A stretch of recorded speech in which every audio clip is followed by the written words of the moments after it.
திருச்சி விமான நிலையத்தில் அதிகாலை 4 மணிக்கு புறப்பட வேண்டிய ஏர் இந்தியா விமானம் 6 மணி நேரம் நிறுத்தி வைக்கப்பட்டிருக்கிறது. விமான நிறுவன அதிகாரிகளுடன் பயணிகள் வாக்குவாதத்தில் ஈடுபட்டிருக்கின்றனர். மேலும் விவரங்களை செய்தியாளர் கலைவேந்தன் வழங்கிட கேட்கலாம். கலைவேந்தன் வணக்கம். அங்கு நிலவரம் என்ன? மேலும் விவரங்களை பகிரலாம். வணக்கம்.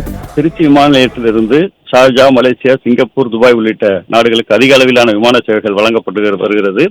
குறிப்பாக இந்த சேவைகளை ஏர் இந்தியா நிறுவனம் வழங்கி வருகிறது. இந்த நிலையில இன்று காலை 4 மணிக்கு திருச்சி விமான நிலையத்திலிருந்து துபாய்க்கு செல்லும் ஏர் இந்தியா எக்ஸ்பிரஸ் புறப்பட தயாராகி கொண்டிருந்தது.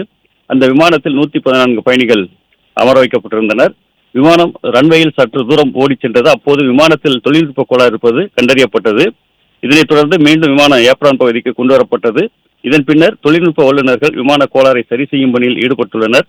ஆனால் சரி செய்வதற்கு தாமதம் ஏற்பட்டதை தொடர்ந்து விமானத்தில் அமர வைக்கப்பட்ட 114 பயணிகளும் விமானத்திலிருந்து இறக்கிவிடப்பட்டு ஓய்வு அறையில் அமர வைக்கப்பட்டுள்ளனர். அவர்களுக்கு உணவு, குடிநீர் வழங்கவில்லை என புகார் எழுந்தது. இதன் பின்னர் அவர்களுக்கு குடிநீர், உணவு வழங்கப்பட்டது. மீண்டும் விமானம் புறப்படும் நேரம் குறித்து தொழில்நுட்ப வல்லுநர்கள் விமானத்தை சரி செய்த பின்னரே அறிவிக்கப்படும் என எதிர்பார்க்கப்படுகிறது.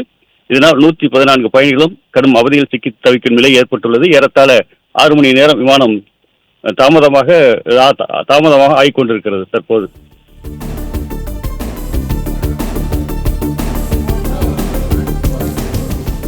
விவரங்களை வழங்கியமைக்க நன்றி கலைவேந்தன்.